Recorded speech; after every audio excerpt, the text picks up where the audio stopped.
Oke, semuanya perkenalkan, nama saya Dejan Dia dengan NIM 051760434 dari Prodi Sistem Informasi UIJ Jakarta.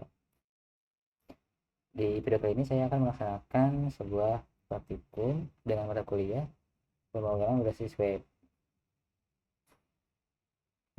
Di tugas yang pertama, saya sudah membuat sebuah web statis, ya, yaitu aplikasi Sita atau tracking sebuah bahan ajar.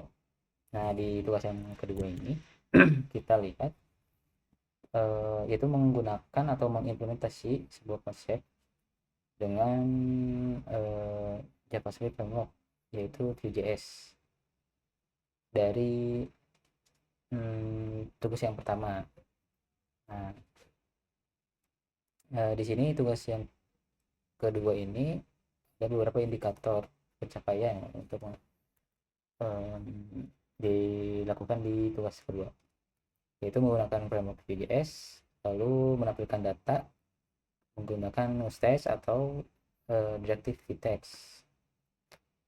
Lalu menggunakan direktif if, velse, dan velse, lalu direktif vshow dengan menerapkan operator condition, ya.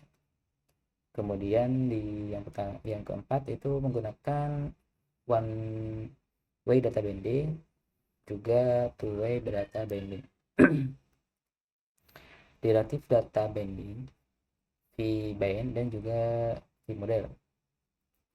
Untuk pengolahan data menggunakan computed property dan method property. Lalu mahasiswa mengenalkan function watcher. Oke, di perbedaan dari tugas pertama, kita akan membuat sebuah file stock app.js dan juga track app.js untuk sebagai logika view. Oke, langsung saja kita buka tugas kedua yang setelah saya kerjakan dan mengubahnya ke framework Vue.js. Oke, kita lihat di halaman pertama, yaitu page login. Kita coba menjalankannya. Helper, lalu dibuka di browser. Oke, ini close. Nah, di pertama-tama kita akan mencoba terlebih dahulu apakah berjalan atau tidak. Setelah saya mengubahnya ke framework Vue. Nah, perbedaan yang di tugas pertama itu sebenarnya di codingannya, ya. Nah, di sini ada beberapa fitur yang saya tambahkan. Kita coba terlebih dahulu. Ada tombol lupa, itu memunculkan dialog sama seperti tugas yang pertama, dan juga dialog daftar. Nah, di sini saya menambahkan fitur untuk mensimulasikan proses dari backend ketika kita buka atau mengklik masuk, itu akan mendisable tombolnya seperti ini, lalu munculkan halaman dashboard. Nah, di dashboard ini saya sudah mengembangkan lagi, yaitu ada waktu di atas navigation, lalu memindahkan tombol logoutnya ke ujung kanan. Kemudian di dashboard ini saya sudah menambahkan sebuah grafik dari tag SVG dari data dummy. Oke, kemudian di halaman bahan aja, di sini sama seperti tugas yang pertama. Kemudian ketika ditambah dan memilih gambar, saya sudah menambahkan fitur untuk review image-nya. Kita coba menambahkannya kode 123 misalkan 321 sama kucing sigma, kemudian jenis barang buku misalnya edisi 2025 dan stok 99 kirim. Nah di sini sama akan menyimpan di list. Kalau kita refresh masih ada ya. Oke, kita coba hapus di sini. Nah berhasil. Mungkin gitu untuk page informasi belajar. Kemudian di tracking di sini juga sama, kita coba menjalankannya.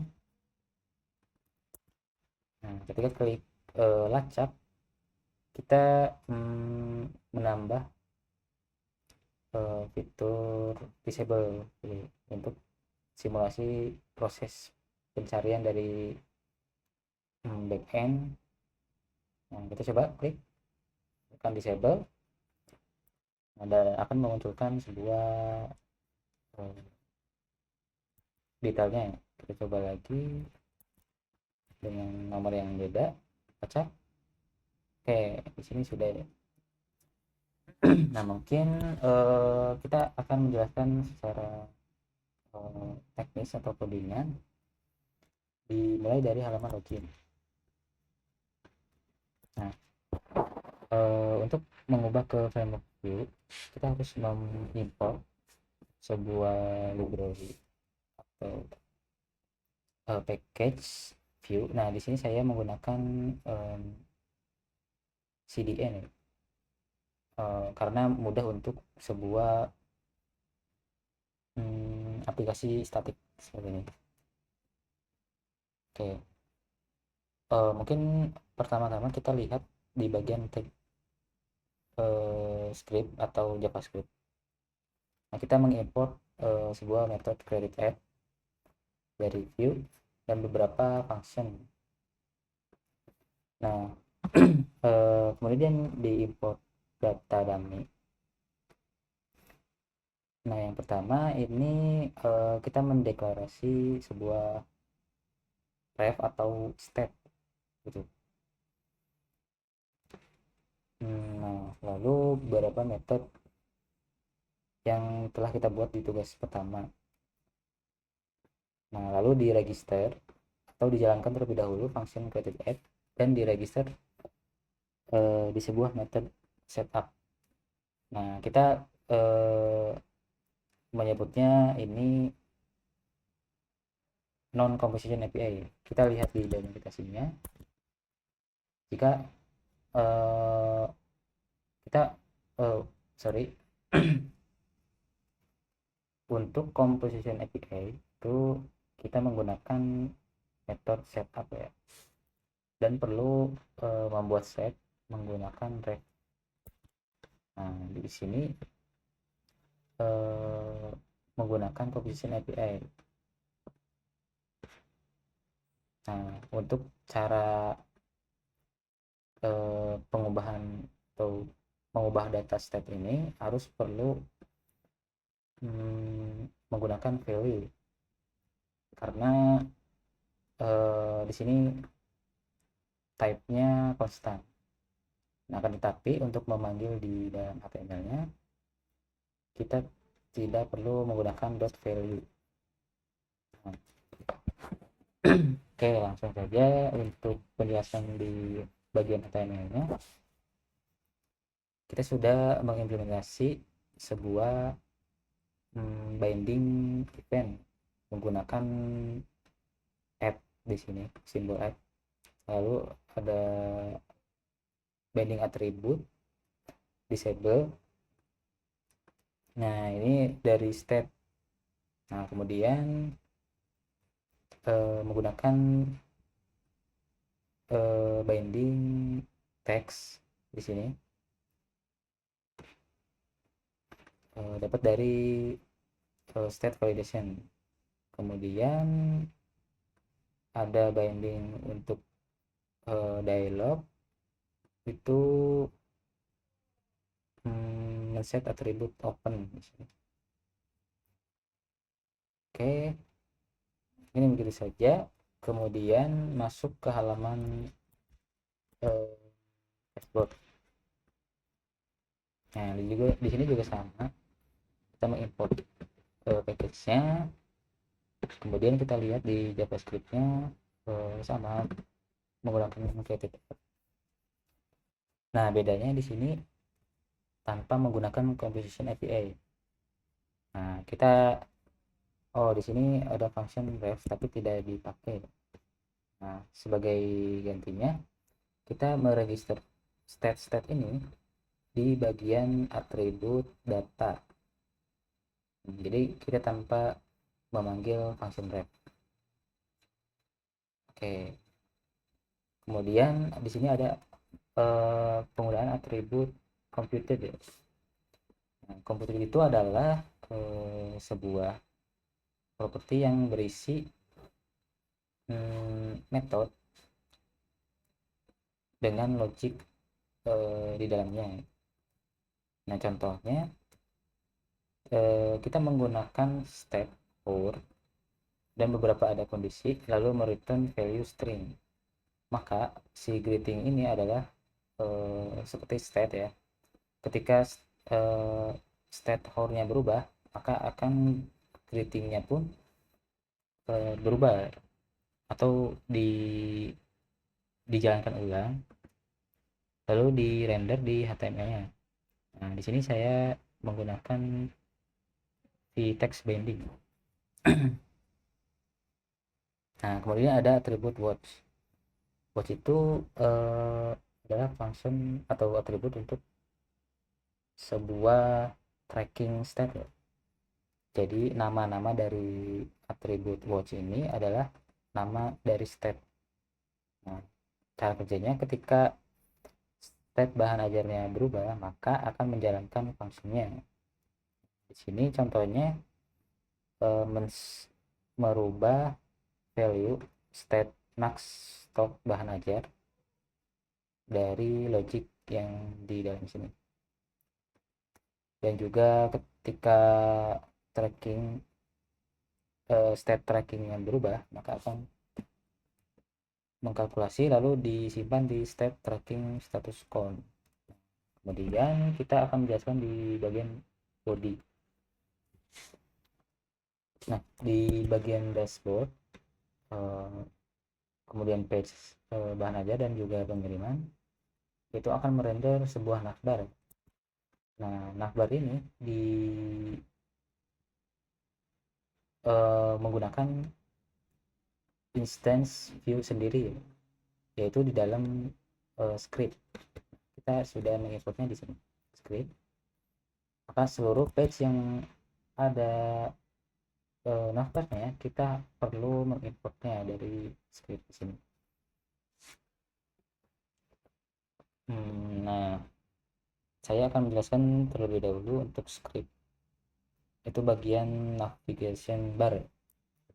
Sini ada instance view dan juga mounted property mounted. Nah, berarti ketika kita menggunakan data kita tanpa composition API, jadi tanpa perlu menggunakan metode ref ataupun onMounted. Nah, kita mengaitkannya di nav. Di sini ada beberapa metode logout untuk event klik logout di sini. Kemudian ada atribut mounted itu untuk ini ya, merender jam dengan interval 1 detik. Kemudian ada state, ini jam tadi. Oke, kita lanjut di dashboard tadi. Sudah navigation, di sini ada elemen untuk penampung instant view untuk dashboard. Nah, lalu kita menggunakan vtext dan juga vhtml. Nah, vhtml ini adalah dijalankan atau dibuat ketika awal mounted. Kita mengambil data dari session, atau dari local storage, lalu membuat string HTML span dan merender nama, maka value dengan HTML akan bisa dirender. Kemudian selanjutnya di sini ada sebuah grafik yang saya buat menggunakan tag SVG, nah, dan beberapa atribut binding sesuai logic untuk ditampilkan. Nah, lalu ada juga mustache ya, ini namanya mustache menggunakan simbol kurung kurawal 2 kali. Ini sebenarnya sama kayak di teks, cuma kita bedanya ditulis di dalam tagnya.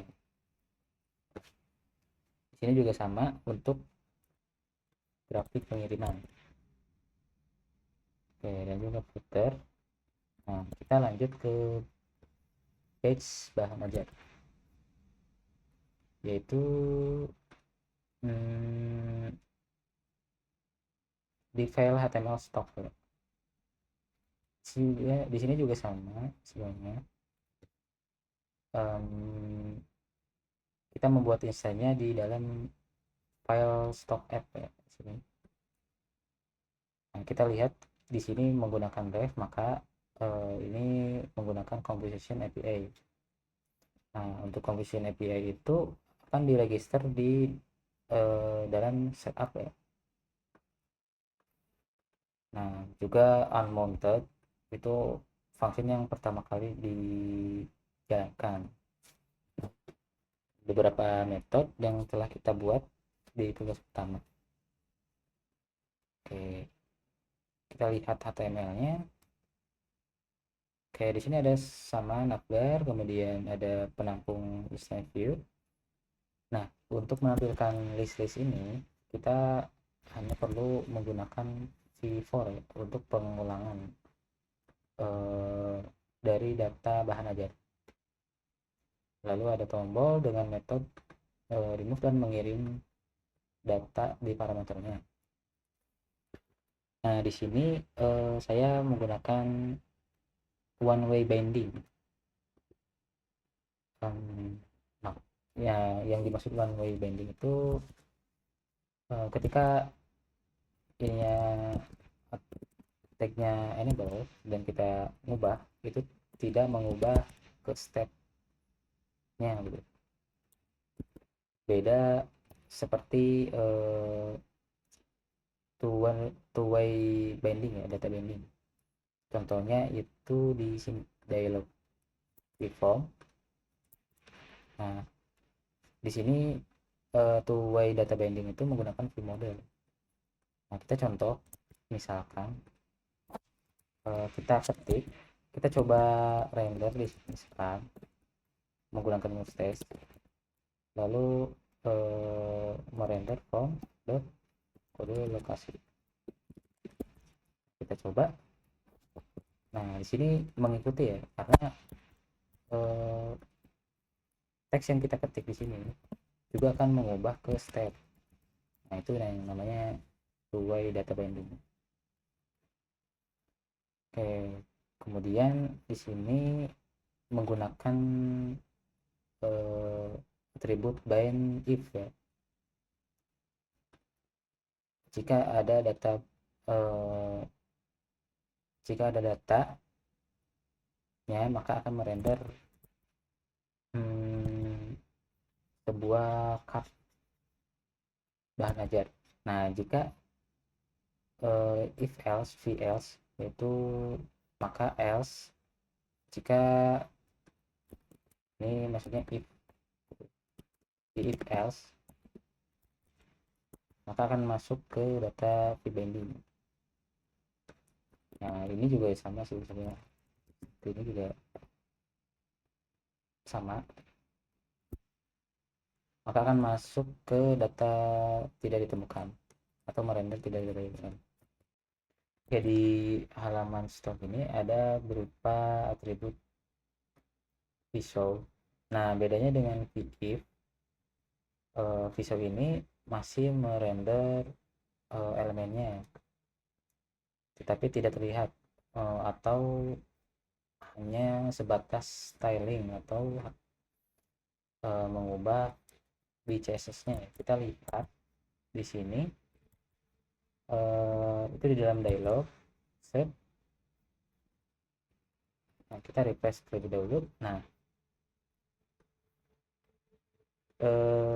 di sini masih terlihat tag HTML. Nah, bedakan kita ubah, coba refresh terus tambah. Nah, sedangkan dengan VIF itu tidak terlihat ya. Tag elemennya akan muncul ketika sesuai kondisinya, yaitu jika ada cover. Kita coba isi ulang. Nah, maka akan merembet HTML. Oke, kita lanjut di halaman selanjutnya, yaitu tracking pengiriman. Kita membuat instannya di tracking app. Oke, di sini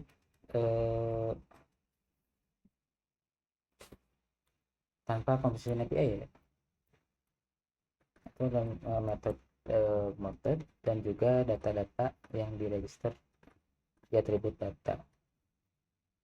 Nah, ada juga metode tracking, itu ketika tombol klik lacak. Nah, di sini ada kondisi jika tidak ada maka akan munculkan alert dan menghilangkan loadingnya, dan akan di wait atau disimulasi menunggu 1 detik, lalu men-set ke state data track. Oke, kita lihat di bagian HTML ya. Oke, di sini sama. Oke, di sini ada pelampung untuk view instance menggunakan if, lalu vtext, kemudian mustache. Nah, mungkin sebelumnya sama seperti itu. Oke, mungkin begitu saja dari saya. Atas jika ada kesalahan, mohon maaf, dan jika ada pertanyaan bisa komen di bawah. Terima kasih setelah menyaksikan, atas perhatiannya. Sampai jumpa.